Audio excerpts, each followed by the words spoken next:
com toda certeza, minha gente, o sorriso, o movimento dos músculos faciais do colega são mais curiosos do que uma fileira de nucas estáticas, ou seja, aquela forma tradicional, um aluno atrás do outro, aquelas fileiras, um enxergando só as costas do outro. Não, vamos fazer semicírculo, todos se olham, não tem a turma do fundão, né? Então, esse formato é extremamente mais favorável à criatividade, à interatividade, eh, e esse movimento, né, facial de todos, uns olhando para os outros, né. Então a interatividade e a descontração, elas, por consequência, vão aparecer, de uma maneira natural, que flui, né. Então, é recomendável que o professor, sempre no final da sua aula, acenda este pavio da vela para a próxima aula. Eh, eu quero dizer assim: gostinho de quero mais.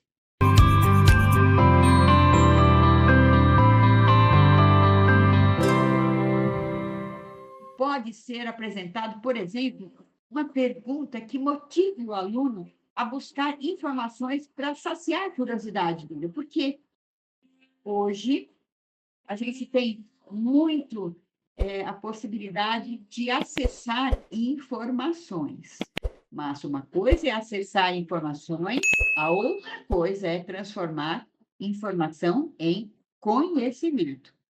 Para isso é que existe a nossa função de mediadores, não é?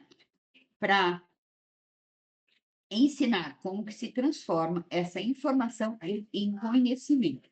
E quando a gente pede o feedback, a devolutiva, entram as funções executivas, ou seja, o aprendente vai mostrar da a sua maneira, com a sua linguagem, da sua forma divergente, o que é que ele entendeu sobre isso. Aí são as funções executivas sendo, movimentadas, né. Então, essa postura, gente, pode e vai contribuir para que a gente comece a aula com novas informações, muitas das quais o professor pode desconhecer.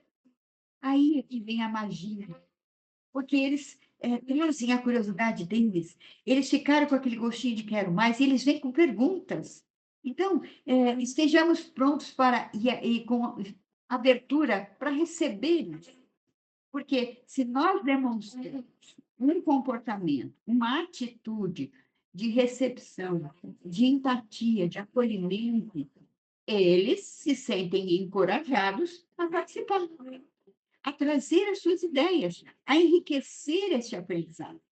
Então, veja, vamos entender uma coisa: a curiosidade é um estado natural, cognitivo, e que a satisfação dessa curiosidade vai ativar áreas cerebrais, gente, especificamente do hipocampo cerebral, que é relacionado à memória e à aprendizagem.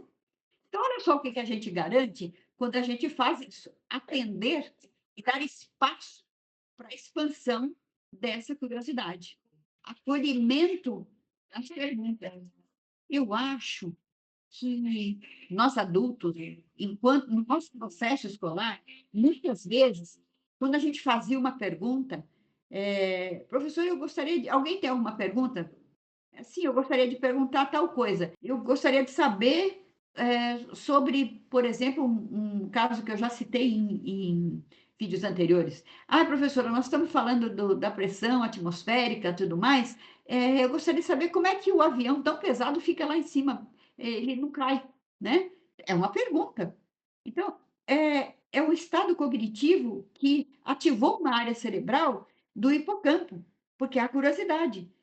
E aí, eu não sei essa resposta, mas aí eu me comprometo a achar isso. Vamos todos pesquisar sobre isso, aí a gente discute, vamos fazer uma vivência. Então você alimenta isso, entende?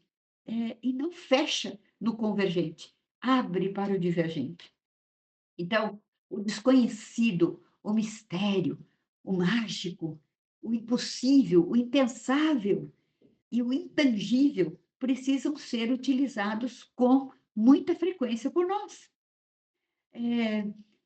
Que bom que tem as surpresas, que tem novidades, que tem, esse essa incógnita para ser conhecida. Que bom, vamos encarar isso como também uma abertura para a nossa criatividade, entende? É um processo de uma via de 2 mãos, que é muito interessante acontecer. E olha, gente, na verdade, eh, a curiosidade faz o coração bater mais rápido, deixa as nossas mãos transpirarem, né, e instala uma certa ansiedade, uma inquietação de: "Quero mais, quero entender melhor", né. Então, essas circunstâncias, elas são, na verdade, os efeitos colaterais que a curiosidade traz, né. E qual que é a causa? A expectativa. Eu espero que, venha a continuidade da ação no próximo episódio do seriado, por exemplo. Então, assim como, que vai acontecer na próxima aula. Nossa, eu acho que o professor ou a professora vai trazer uma coisa diferente. O que será? Eu vou procurar também levar alguma coisa diferente. E assim, essa via de 2 mãos, esse sair da caverna vai acontecer e vai abrir, não é, a possibilidade de um aprendizado muito, muito mais divergente, né. Então, o que que isso significa na prática, além do que eu já estou falando?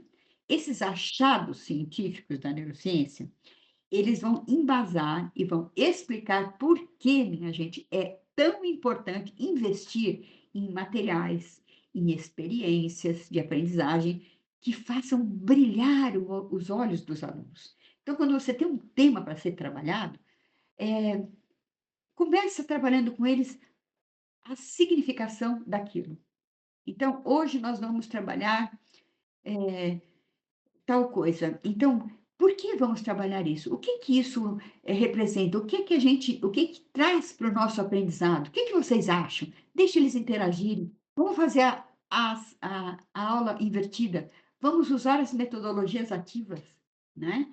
E aí sim, a gente tem um novo caminho, novas aberturas, um conhecimento e um comportamento divergente. Então, quando isso acontece, a gente percebe, claro que você não vai lá examinar, né, mas é assim que acontece, dilata a pupila, que é um indicativo dos olhos, né, é um indicativo da ativação dessa curiosidade. A gente vê um olhar diferente, entusiasmado e, por consequência, vai haver o quê? Formação de memória de longo prazo.